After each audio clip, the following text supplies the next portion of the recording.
नमस्कार, आपके साथ में हूं पूजा परमार। आप देख रहे हैं the fact India. Sachin Pilot नई पार्टी बनाने की चर्चाएं बड़ी ही जोरों शोरों से मीडिया में चल रही थी, लेकिन फिलहाल ऐसी कोई भी संभावना नजर नहीं आ रही है। ऐन वक्त पर कुछ घोषणा हो, ये कहा नहीं जा सकता।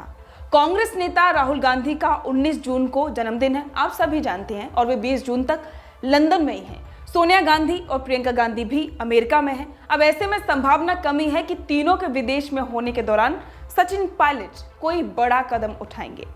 लेकिन सियासी तौर पर और नियमों के हिसाब से भी पायलट के लिए नई पार्टी बनाने की राह काफी कठिन होगी, और आज हम इसे ही विस्तार से समझते हैं। प्रदेश की सियासत के जानकारों का कहना है कि राजस्थान में आमतौर पर मुख्य मुकाबला बीजेपी और कांग्रेस के बीच ही होता है, और अभी तक अन्य कोई तीसरा दल सफल नहीं हुआ है।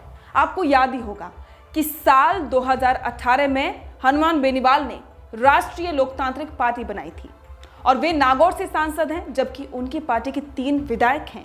और अगर सचिन पायलट नई पार्टी बनाने का ऐलान करते भी हैं तो उन्हें कांग्रेस छोड़नी होगी। हालांकि इसकी संभावना अभी कम ही नजर आ रही है, क्योंकि अगर वे नई पार्टी का गठन करते हैं तो उनके दल पर एक जाति और एक क्षेत्र विशेष की पार्टी हो जाने का खतरा भी मंडरा जाएगा। और अगर फिर भी वे ऐसा करते हैं तो फिर चुनावों तक उनके पास एक नई पार्टी के लिए आवेदन करना और इसके बाद रजिस्ट्रेशन करवाने का दबाव भी होगा। चुनाव आयोग भी दल को मान्यता देने में कम से कम 3 महीने का समय लेता है। ऐसे में पायलट के पास पार्टी के संगठन को खड़ा करना, कार्यकारिणी बनाना, प्रचार प्रसार करने के लिए बहुत कम ही समय बचेगा। नए दल के लिए बड़े पैमाने पर आर्थिक संसाधन जुटाना, समय ऊर्जा खर्च करना भी पायलट के लिए चुनौती होगी, और यही नहीं, कांग्रेस के बैनर तले मिलने वाले वोटों को खोना भी बना रहेगा।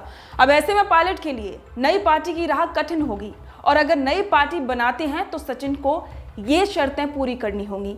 किसी भी नई राजनीतिक पार्टी के लिए चुनाव आयोग के पास आवेदन करने के लिए किसी भी संगठन के पास 100 सदस्यों का होना जरूरी है। लेकिन इसके अलावा आवेदनकर्ता को नियम के अनुसार एक शपथ पत्र भी देना पड़ता है, और साथ ही आवेदनकर्ता जब तक नई पार्टी का आवेदन नहीं कर सकता जब तक वो पुरानी पार्टी से इस्तीफा नहीं देता, या फिर उस वक्त यानी कि उस व्यक्ति को पार्टी की प्राथमिकता सदस्य से बर्खास्त नहीं किया जाता। नई पार्टी के आवेदन देने के बाद राजनीतिक दल के तौर पर राज्य निर्वाचन आयोग में पंजीयन में होने में कम से कम 3 महीने और अधिकतम 8 महीने का समय लग ही जाता है। लेकिन प्रदेश में विधानसभा चुनाव में काफी कम समय बचा है। किसी प्रदेश में चुनाव आचार संहिता लग जाने के बाद नई पार्टी का रजिस्ट्रेशन नहीं किया जाता है, और राजस्थान में चुनाव नवंबर-दिसंबर में होने हैं। जैसा कि आप जानते हैं कि पिछले साल 6 अक्टूबर 2018 को आचार संहिता लगी थी। पायलट के पास बहुत ही कम समय है, उस हिसाब से ऐसा लग रहा है कि नई पार्टी बनाने की संभावना भी कम ही है। आपका इस पर क्या कहना है, कमेंट करके जरूर बताएं। बने रहें द फैक्ट इंडिया के साथ।